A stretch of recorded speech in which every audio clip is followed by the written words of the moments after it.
So with all of those introductions, we'll now begin today's presentation, and I'll ask that we move to slide 2.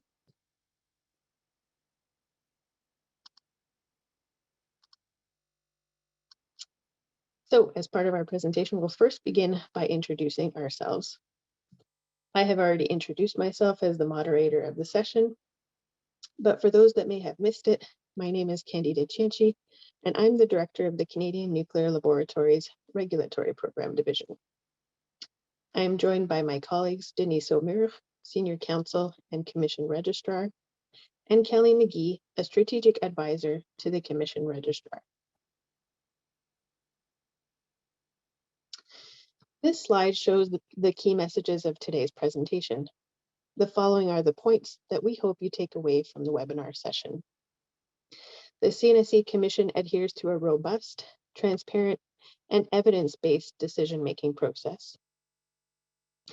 All Commission proceedings are public and webcast, and they can be viewed by anyone around the world. CNSC Commission members will consider all evidence put forward and provide well-explained rationale for its regulatory decisions based on the information presented to them during the CNSC Commission hearings. All information presented during proceedings, whether from applicants, CNSC staff, interveners, third-party experts, members of the public, Indigenous nations and communities, etc., is given due consideration. The reorganization of the Secretariat and legal services will not significantly impact how interveners interact with the Commission or the registry. Much of the process will remain the same, and that these changes are a first step in the modernization of the CNSC Commission proceedings.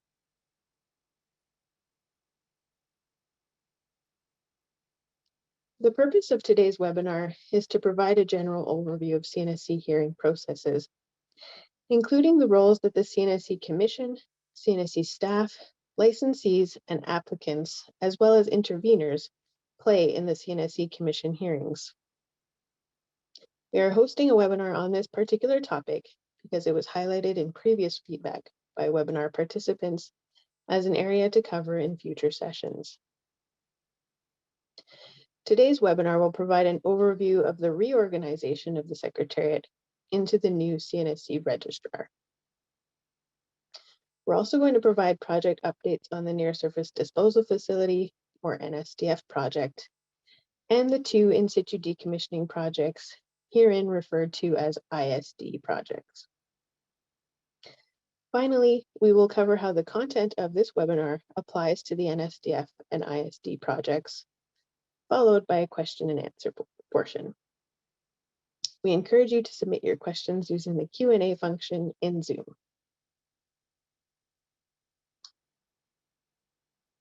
This slide situates us in terms of where we are in the fall webinar series that the CNSC is hosting with respect to the NSDF and ISD projects. As you can see, we will be hosting one more webinar related to these projects. The webinar will be designed to present general information on the topics listed, followed by a dialogue and answering questions participants may have on the specific topic covered. Registration is now open for the remaining webinar listed, and we encourage you to sign up. We will circle back to this slide later in the presentation with more information on the upcoming webinar and how to register.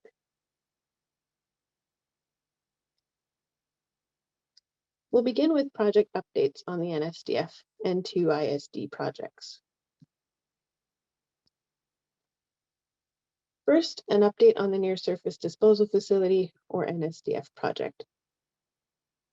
The CNSC will hold a 2-part public hearing on February 22nd, 2022, and continuing on May 31st, 2022, to consider CNL's application for the construction of the proposed NSDF project. There will be more information on this, as well as how interveners can get involved later in the presentation. The CNSC has also launched a new NSDF landing page on its external website, which can be accessed via the link on this slide. The new landing page features a video with information on how staff reviewed the NSDF application with respect to the protection of the Ottawa River, as well as information on the regulatory review process and how staff is assessing the proposal, as well as an opportunity to get to know some of the CNSC experts involved in the review of the NSDF project. For the NPD and WR1 projects, in December 2021, CNL submitted a revised draft environmental impact statement, or EIS, and responses to federal and provincial information requests for the NPD closure project. The submission is now being assessed by the CNSC staff to determine if it is sufficiently complete to proceed to a technical review by the federal provincial review team. The licensing technical review is still ongoing. CNL is also planning to submit a revised draft environmental impact statement and responses to federal and provincial review comments for the WR1 in situ decommissioning project in late January 2022. If the submission passes completeness verification, the revised EIS and responses will undergo a technical review by the federal, provincial, and Indigenous review team. Project updates, can also be found in the project bulletins that are distributed to the NSDF, NPD, and WR1 mailing lists, as well as in feature articles that are posted on the CNSC's website. We'll now transition to the key topic of today's webinar, starting with an overview of the CNSC Commission. For this, I will turn the presentation over to Denise Omer.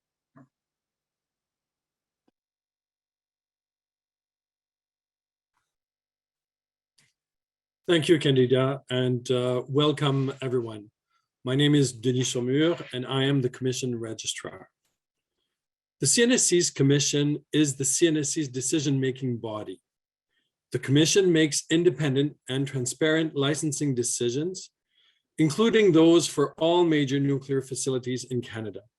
The Commission is supported by over 800 scientific, technical, and professional staff who undertake the work of reviewing submissions, conduct regulatory reviews, conduct compliance verification activities, and more.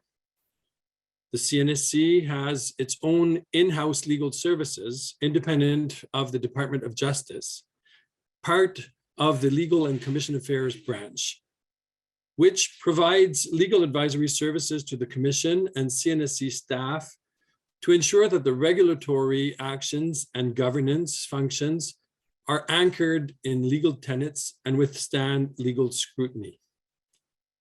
Acting as an independent quasi-judicial tribunal and court of record, the Commission is independent from government and industry, and the members are independent of one another. The Commission consists of up to 7 members who are appointed by the Governor in Council under the authority of the Nuclear Safety and Control Act. Commission members have diversified scientific, engineering, professional experiences and backgrounds. One member is designated as President of the Commission and Chief Executive Officer of the CNSC. It is the CNSC President's prerogative to appoint panels for various hearings. Many factors impact the selection of panel members, such as areas of expertise and level of experience with Commission proceedings, and for certain hearings, whether the members need to be bilingual. The Commission makes decisions after considering all evidence presented by the licensed applicants, CNSC staff, interveners, and Indigenous nations and communities. Neither the Minister of Natural Resources nor the Governing Council has a role in the CNSC's decision-making or the power to direct or influence a decision. The Commission's decisions are only reviewable by the Federal Court of Canada.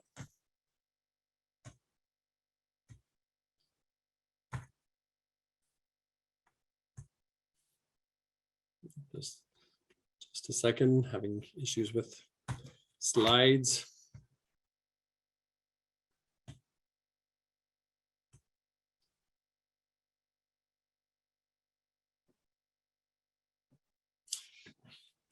Next slide.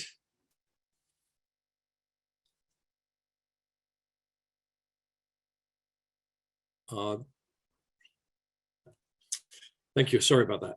CNSC Commission members make decisions through a transparent public hearing, which take place in a one or two-part process.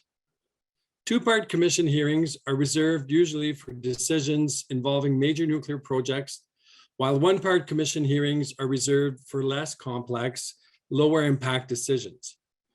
The type of hearing is determined by the CNSC registrar in consultation with the Commission. Commission proceedings are governed by the Canadian Nuclear Safety Commission Rules of Procedure, which outline the procedures for how Commission hearings occur. This includes providing an applicant, licensee, CNSC staff, and interveners an opportunity to be heard in writing or orally. Commission proceedings are generally open to the public and webcast live.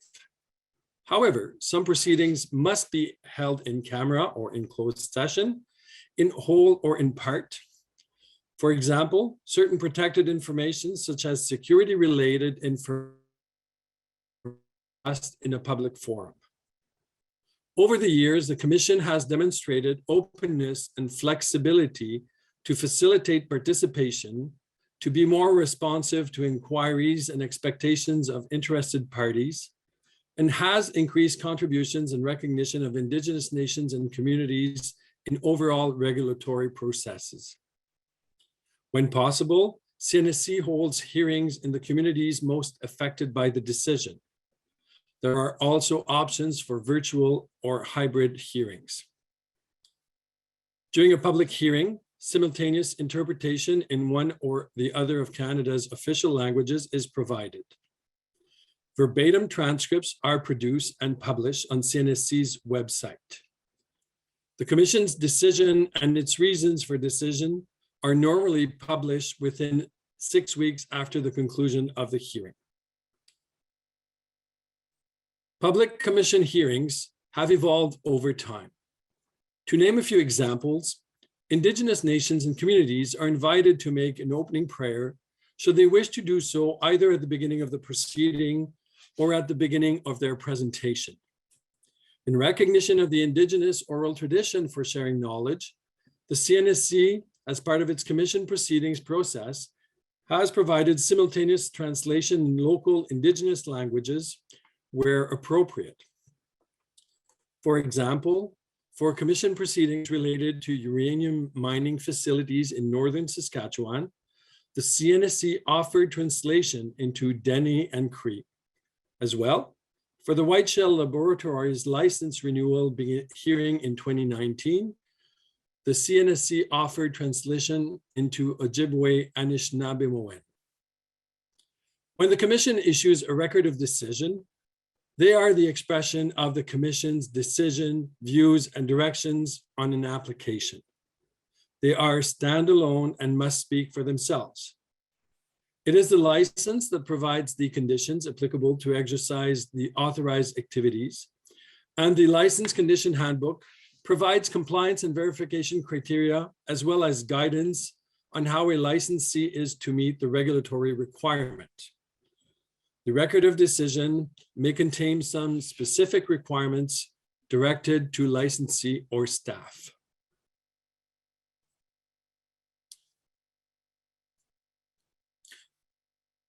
The process timelines for all public hearing types are established by the CNSC registrar, not staff.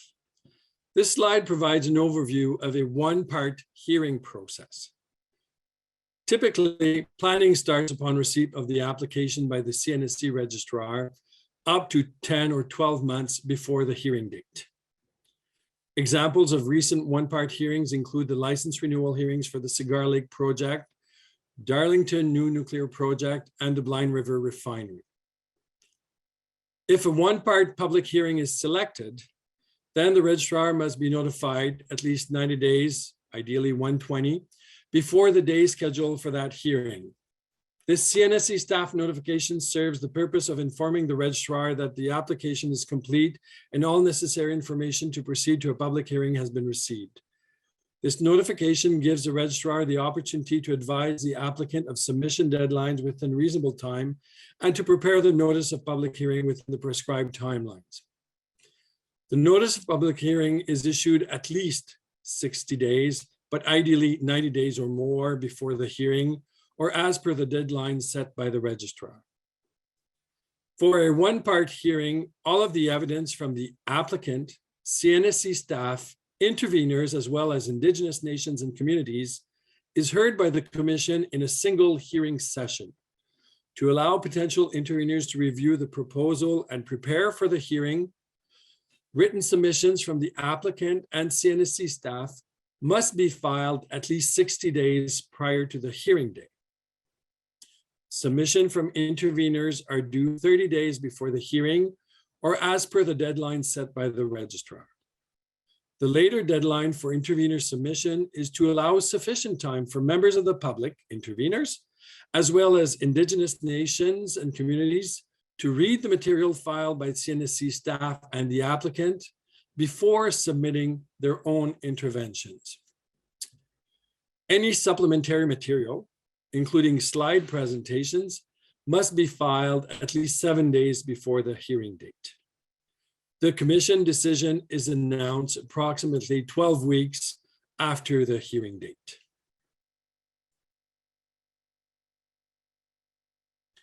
These slides provide an overview of the two-part hearing process. If a two-part public hearing is determined, then the registrar must be notified at least 90 days before the day schedule of part one hearing. A two-part commission hearing takes place over 2 separate sessions.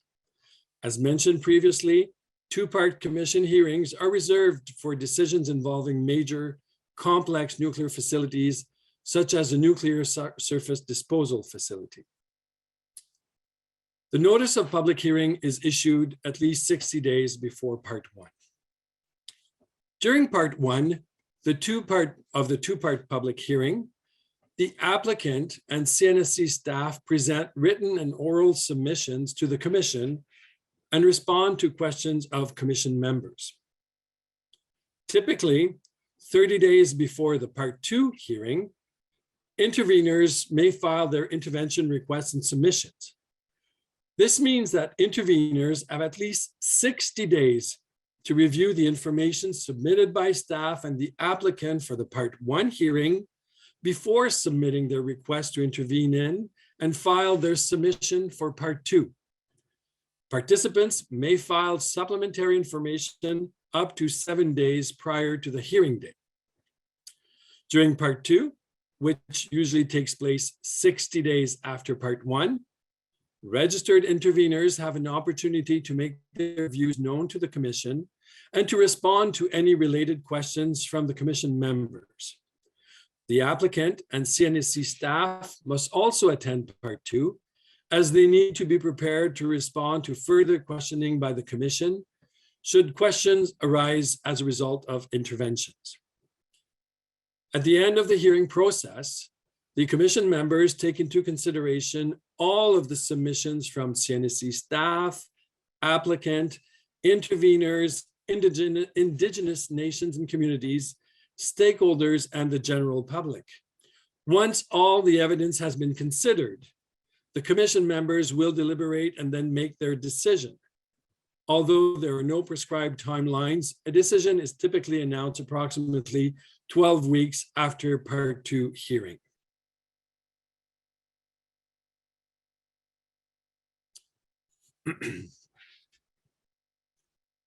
Next, we will touch on public commission meetings.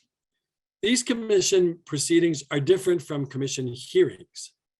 The Commission holds public meetings for Commission members to consider a wide range of topics related to the nuclear regulatory process for information only, such as the regulatory oversight reports, and in certain cases, to make or decisions of particular or general application.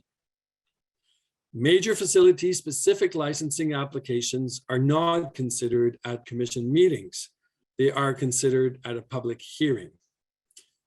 Typically, a Commission meeting includes CNSC staff presentations followed by discussions by the commission members on significant development reports, facility or industry sector developments or status reports, and midterm licensee performance reports. CNSC staff may also present technical briefing on a wide range of subjects related to the regulation of the nuclear industry. Meetings may also be held in camera, closed session, in whole or in part, when certain protected information cannot be discussed in a public forum. The CNSC bylaws outline the conduct of commission meetings. We have provided a link on this slide to the CNSC's calendar of public commission meetings and hearings, should you be interested.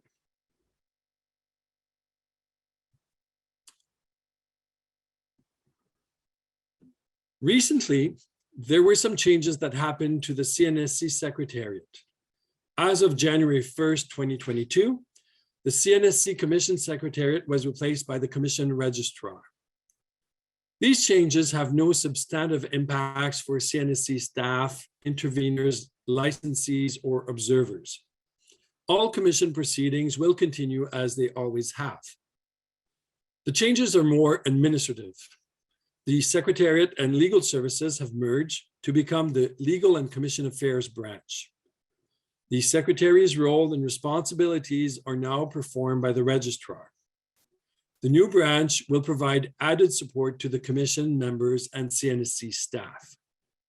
The Registrar will continue to provide all the functions that have always been provided by the Secretary. Most importantly, the Registrar will continue to act as the liaison between the Commission and CNSC staff to preserve the independence of the Commission. The Registrar will oversee the same functions that were provided by the Secretariat and will also provide legal perspectives on procedural matters and other legal aspects of the Commission's tribunal functions, such as rule of procedural fairness. These changes reflect increased focus on the quasi-judicial role of the Commission and respond to contemporary administrative law standards. These changes are a first step in the modernization of the CNSC's commission proceedings.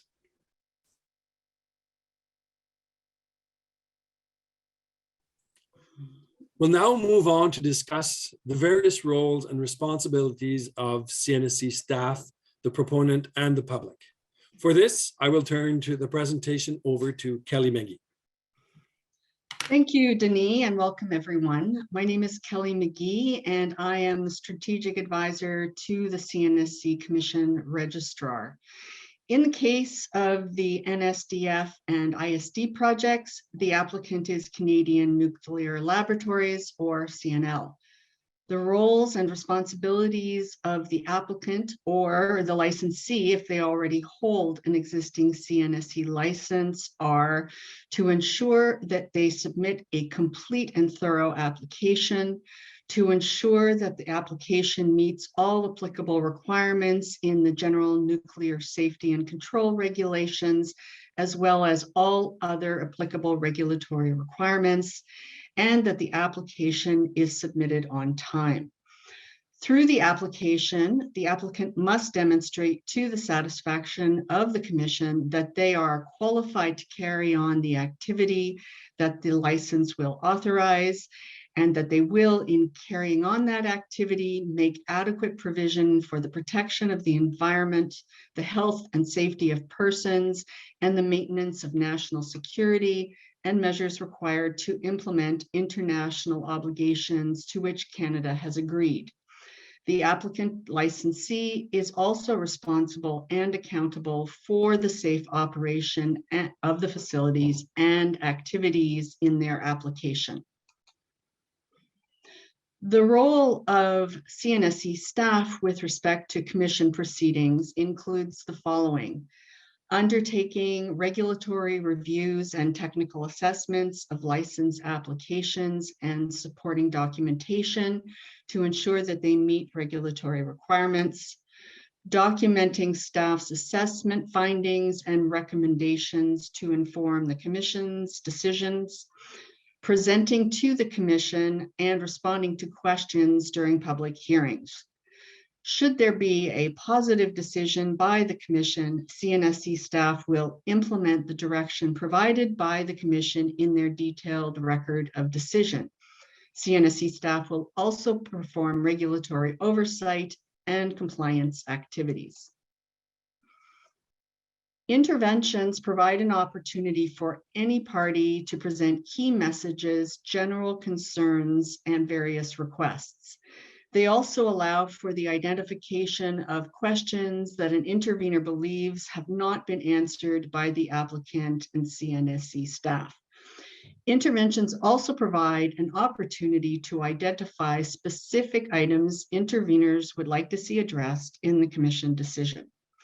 The CNSC also administers a participant funding program, which provides funding to enhance individual, not-for-profit organizations and Indigenous group participation in the CNSC's environmental assessment and licensing process for major nuclear facilities.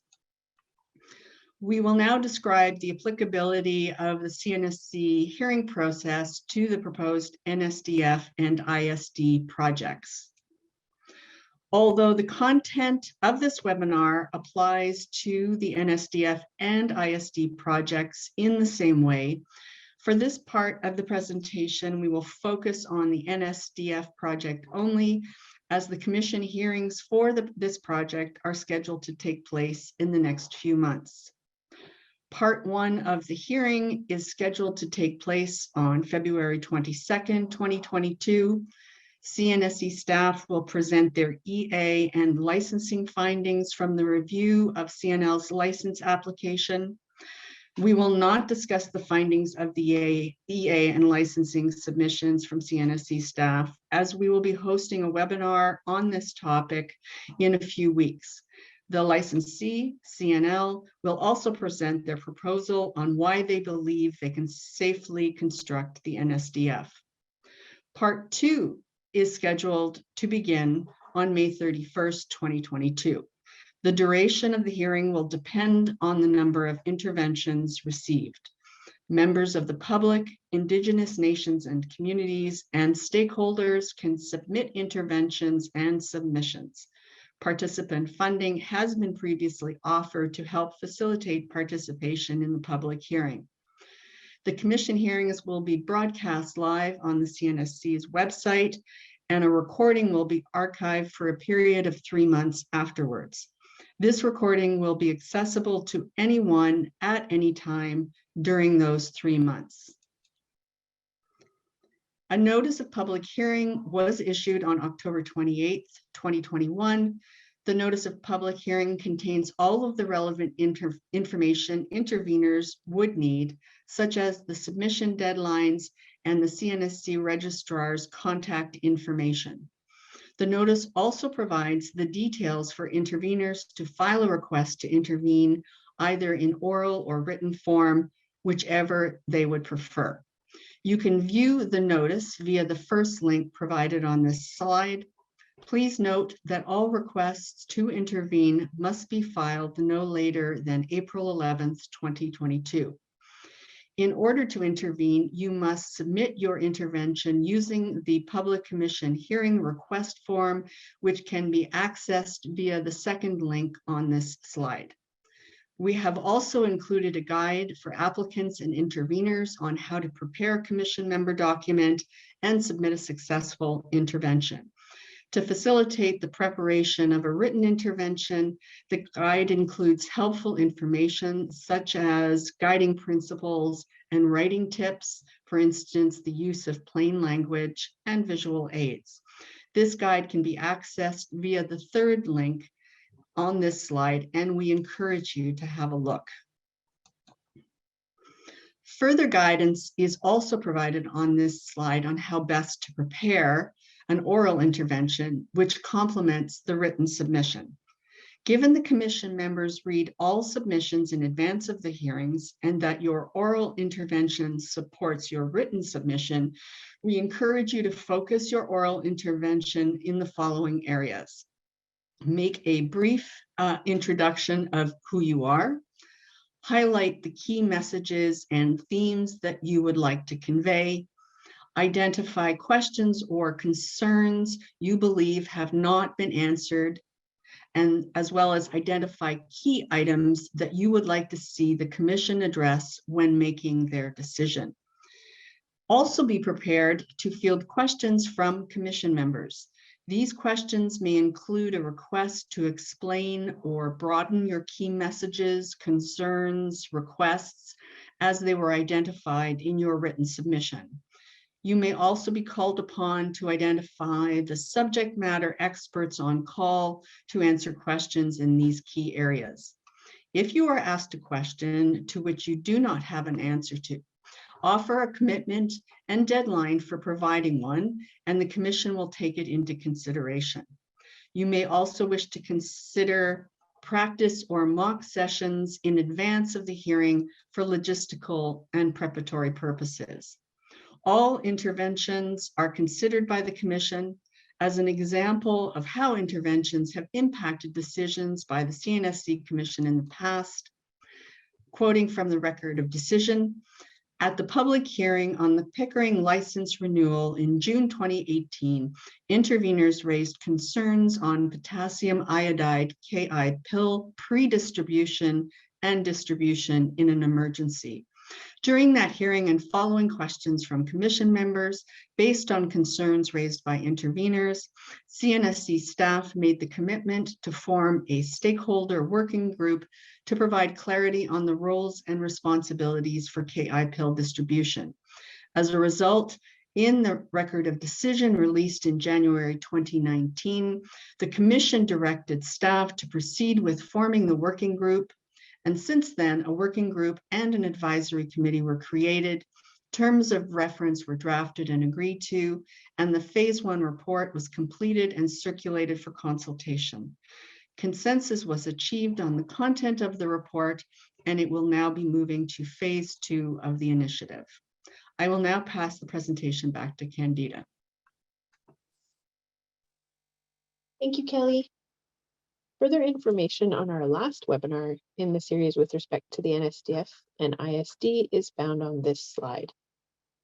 Registration is available through the CNSC main webpage, but for ease of reference, we've also included the registration link on the bottom of this slide. This concludes staff's presentation.